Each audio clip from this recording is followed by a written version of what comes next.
میں کاروبار کر رہا تھا, کاروبار ختم ہو گیا, میں نے لوگوں کو پیسے دینا چاہتا ہوں اور دے رہا ہوں, لیکن لوگ پھر بھی مجھے بہت زیادہ تنگ کر رہے ہیں. انویسٹر لگائے تھے کام میں, کیوں کیا تم نے یہ کام, کیا کیوں؟ جتنے جیب میں پیسے تھے اس پہ پکوڑے بیچ لیتے, یہ زیادہ اچھا تھا. پہلے لوگوں کا پیسہ لے لے کے تجربے کی بھینٹ چڑھاؤ, پھر جب پبلک مانگتی ہے تو پھر بولتے ہو کہ تنگ کرتے ہیں, تو وہ تمہارا اپنا پیسہ ہے, وہ مانگے گا نہیں تم سے کیا؟ تو یہ تو ہوگا, یہ تو کسی کتاب میں لکھا ہوا ہے, سب کتابوں میں یہی لکھا ہوا ہے. اس میں تھا نا کسی کتاب میں نہیں لکھا, سب کتابوں میں یہ لکھا ہوا ہے, جب کسی کا پیسہ ڈبو گے تو وہ لے گا پیسہ. یہ کام ہی ایسا نہیں کیا کرو. میں اپنا واقعہ سناتا ہوں نا, ایک صاحب آئے میرے پاس, وہ کئی سال پرانا واقعہ ہے, تو اس زمانے میں 2.5-3 لاکھ کی بھی ایک ویلیو تھی. وہ 2.5-3 لاکھ روپے تھے ان کے پاس, میرے پاس لے کے آ گئے کہ ابھی یہ فالتو میں پڑے ہوئے ہیں, تو آپ کسی کاروبار میں لگا دو مفتی صاحب, تو مجھے 2-4 مہینے بعد دے دینا, بھلے پروفٹ نہیں بھی دو تو اچھا ہے, آپ کے استعمال میں آ جائیں گے پیسے. تو میں نے کہا بھائی میں 2-2.5 لاکھ روپے استعمال کروں, میں کہاں سے دوں گا تمہیں 2-2.5 لاکھ روپے؟ تو انہوں نے کہا نہیں پھر کسی بزنس میں لگا دے. میں نے کہا بزنس میں نقصان ہو گیا تو میں کہاں سے دوں گا؟ کہہ رہے نہیں یار آپ سے کیا مسئلہ, کوئی بات نہیں آپ رکھ لو, آپ مجھے پتا ہے آپ 2 نمبر ہی نہیں کرو گے. میں نے کہا بھائی یہ اپنے 2.5 لاکھ روپے پکڑ, مجھے فری میں بھی دے گا میں نہیں لوں گا, یا تو مجھے گفٹ کے نام پہ دے دے, یہ تحفہ ہے. لیبل 2 نمبری کبھی بھی نہیں برداشت کرو. 2 نمبری کا مطلب دگلی باتیں, مالی معاملات میں بالکل 1 نمبری. جو منہ سے بول رہا ہے وہی زبان سے بھی ہو, وہی لکھ کے بھی ہو, وہی دل میں بھی ہو. میں نے کہا پھر آپ کو پروفٹ بھی نہیں چاہیے اور آپ کو ڈوبنے کا غم بھی نہیں ہے, تو پھر آپ بولو یہ آپ کو گفٹ ہے, ہدیہ ہے. اسی وقت میں اس سے گولا گنڈا خرید کے کھاؤں, اسی وقت میں اس سے کچھ بھی خرید لوں, ہدیہ تو پھر پوچھتا تھوڑی آدمی. کہہ رہے نہیں ہدیہ تو نہیں, یہ کاروبار میں لگا دیں, اگر پروفٹ ہو گیا تو دے دیے گا. میں نے کہا یہ اختیارات ایسے دے رہے ہو جیسے گفٹ دے رہے ہو مجھے. بات لفظ کیا استعمال کر رہے ہو؟ کاروبار کا. تو میں نے کہا یہ دوستی خراب کرنے کے علاوہ کچھ بھی نہیں ہو. دل میں میرے بھی لالچ آ سکتی ہے کہ یار میرے پاس تو میرے تو سارے پیسے ڈوب گئے تھے, اس وقت کی بات کر رہا ہوں جب کاروبار میں سب برباد ہو گئے تھے, تو مجھے تو بڑی لالچ آ سکتی تھی یار 2.5 لاکھ روپے ہیں بھائی, بیٹھ کے کل سوچتے رہیں گے یہ کون سا بھی مانگ رہا ہے, ہم 2.5 لاکھ کا یہ کریں گے, یوں کریں گے, پھر 2 بکریاں خریدیں گے, پھر ان کا دودھ نکال کے بیچیں گے, آرگینک دودھ ہوگا, پھر ہم اس کو, اس وقت یوٹیوب نہیں تھا لیکن ہم کسی طریقے سے پبلسٹی کریں گے, ایک تصویر میری آئے گی, ایک بکری کی آئے گی, ایک دودھ کی آئے گی, تو یہ دودھ دے دنا دن بکے گا مارکیٹ میں, پھر 2.5 کے 5 ہو جائیں گے. اس کو پھر 2 مہینے میں تھوڑا لیٹ کر دوں گا کہ یار دوستی یاری میں 2 مہینے چلتے, 5 کے 10, 10 کے 15, 15 کے 20 بنا کے 1 سال کے بعد 2.5 اس کے ہوئے, اور 17.5 لاکھ میرے ہوئے. پھر 17.5 لاکھ کی پھر انڈے خریدوں گا. وہ شیخ چلی کا پتہ ہے نا, شیخ چلی کو کسی نے ٹوکرا رکھوا دیا دیسی انڈوں کا, وہ لے کے جا رہا ہے.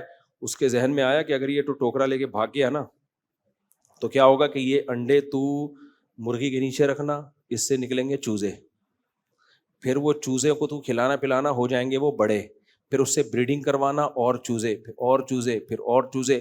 4-5-6 سال کے اندر تیرا پولٹری فارم کا پورا ایک بزنس. پھر وہ انڈے ہی انڈے, تیرا دیسی انڈوں کا بزنس.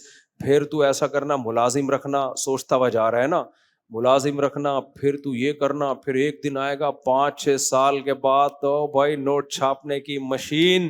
پھر اس کے بعد تیرا ہوگا اپنا ذاتی گھر, پھر تیری ہوگی خاندانی سی بیوی, کیونکہ پیسہ ہوگا ظاہر ہے, تو بیوی بھی بڑے گھر کی ملے گی. پھر تیرے ہوں گے بچے, پھر بچے تو آپ کو پتہ ہے پیسے مانگتے ہیں, پھر وہ آئیں گے ابو پیسے, میں بولوں گا ہٹو یہاں سے. اس کا اپنا اسٹائل ہوتا ہے نا بچوں کو ڈانٹنے کا, تو جب یوں کیا نا تو انڈوں کا ٹکڑا ڈھڑام سے نیچے, وہ سارے انڈے ہی ٹوٹ گئے. تو جو مالک تھا نا اس نے بولا کم بخت تیرا پاؤں کسی ٹھوکر لگتی تجھے, کوئی کھڈے میں پاؤں آتا, پھر یہ انڈے ٹوٹ جاتے. میں کہتا چلو یار ٹوٹ گئے, تو نے تو یوں کر کے خود گرائے ہیں, یہ نکال پیسے. تو یہ شیخ چلی کہتا ہے کم بخت تو اپنے پیسوں کو روئے رہا ہے, میرا خدا کی قسم پورا خاندان تباہ ہو گیا ہے. میرا پورا خاندان تباہ. تو میں بھی وہ 2.5 لاکھ لے لیتا. میں یہ شو مارنے کے لیے واقعات نہیں سناتا, آپ کو موٹیویٹ کرنے کے لیے بتا رہا ہوں. پیسوں میں کیا رکھو, 1 نمبری, کسی کے پیسے پہ دل نہ لے کر آؤ.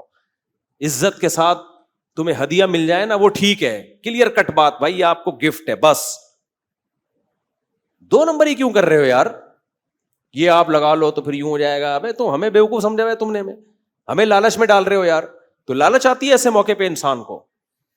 ہم نے کہا بھائی جو کاروبار کے لیے دے گا وہ کاروبار کے لیے دے گا, جو گفٹ دے گا وہ کیا دے گا, گفٹ. اور جو کاروبار کے لیے دے گا, تو میرے پاس تو کاروبار تھا نہیں اس وقت, میں کہاں سے. سوچنے پر گورنمنٹ کی طرف سے کوئی پابندی نہیں ہے. آپ یوٹیوب پہ جاؤ نا, 1 کروڑ روپے کمانے کا طریقہ, آدمی ایسے شوق سے سنتا ہے یار 1 کروڑ بھائی, ہر مہینے 1 لاکھ روپے کمائیے لکھ. اگر یہ اتنے ہی آسان ہوتا نا میرے بھائی, تو یہ والا بندہ یوٹیوب پہ کلپ بنا کے نہ ڈال رہا ہوتا, یہ 1 لاکھ روپے کما رہا ہوتا. یہ کلپ اس لیے ڈال رہا ہے, اس کے پاس کمانے کا اور کوئی طریقہ ہے نہیں. اس نے بولا چلو کمانے کے طریقے بتا کے پیسہ کماؤ. اب یوٹیوب کی ویڈیو مانیٹائز ہو جاتی ہے, کوئی بھی لیبل لگا کے اس پہ ایڈ چلتے ہیں, ان کو پیسہ آ جاتا ہے. تو اس کو تو 1 لاکھ مل جائے گا. تو اگر آپ بھی چاہتے ہو نا کہ 1 لاکھ روپے کماؤ, تو کمانے کا طریقہ بتانا شروع کر دو, اس میں کما سکتے ہو. سمجھتے ہو کہ نہیں سمجھتے؟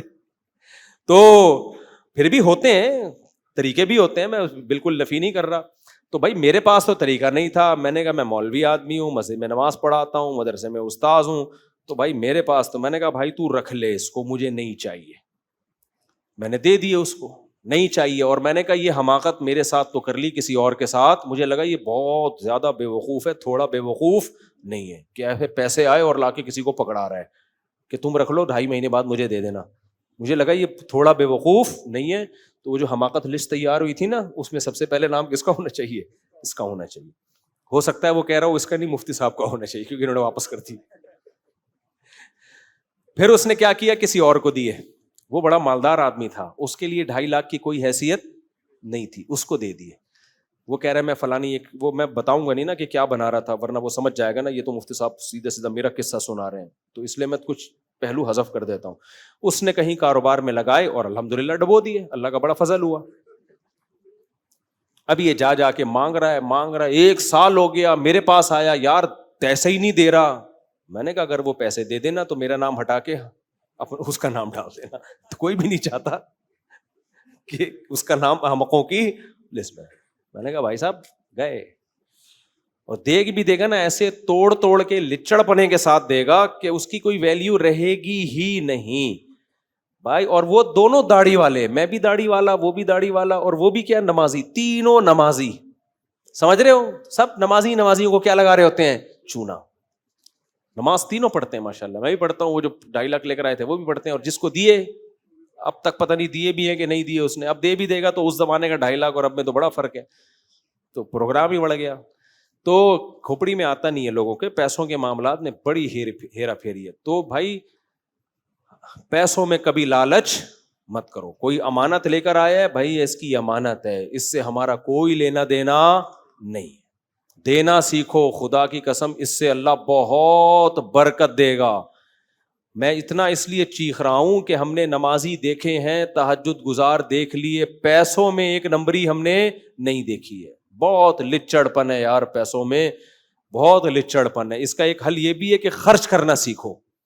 جب اڑاؤ گے نا جائز طریقے سے, حرام نہیں اور اسراف نہیں, تو پیسوں کی محبت دل سے نکلے گی. یہ سارے غیر اخلاقی طریقے جبھی آتے ہیں جب پیسوں کی لالچ ہوتی ہے. لالچ ختم کرو دل سے, لالچ. سمجھتے ہو؟